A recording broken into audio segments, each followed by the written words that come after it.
The Department of Homeland Security has selected 6 companies that it will award up to $2.4 billion to build 4 concrete and 4 alternative wall prototypes at the U.S.-Mexico border, according to new data from the federal government.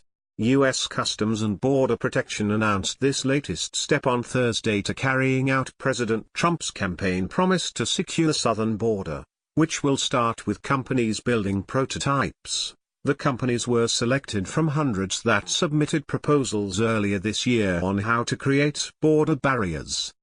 Cadell Construction Company, Fisher Sand and Gravel Company, Texas Sterling Construction Company, and W.G. Yates & Sons Construction Company will each receive up to $300 million to build a solid concrete wall prototype, CBP and FBP announced August 31.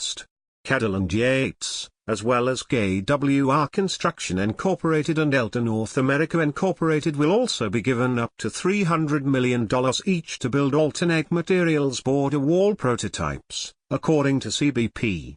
Prototypes constructed from alternate materials will serve 2 important ends, CBP said in a statement.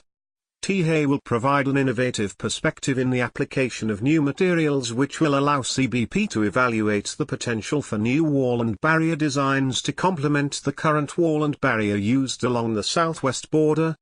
The project is being funded with reprogrammed money taken from within CBP, and is not part of the $1.6 billion border wall funding the House of Representatives approved in June, DHS confirmed Friday to the Washington Examiner. The $1.6 billion in border wall funding has yet to pass in the Senate, and may not make it out of Congress for months, if it does at all. All of the prototype projects will be carried out on the border and are expected to start this fall, but the non-concrete walls will conclude years before the concrete projects.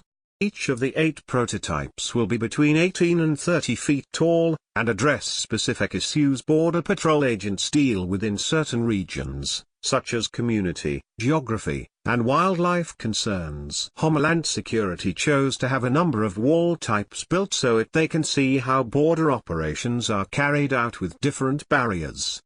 They're all in somewhat direct competition with each other, but it's really based on the need of the Border Patrol and the need of that border area, a DHS spokeswoman said.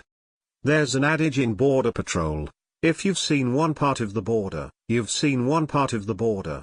Trump signed the Border Security and Immigration Enforcement Improvements Executive Order 5 days after becoming president. The action called for DHS to take steps to immediately plan, design and construct a physical wall along the southern border, using appropriate materials and technology to most effectively achieve complete operational control of the southern border. CBP put out 2 requests for wall design proposals on March 17.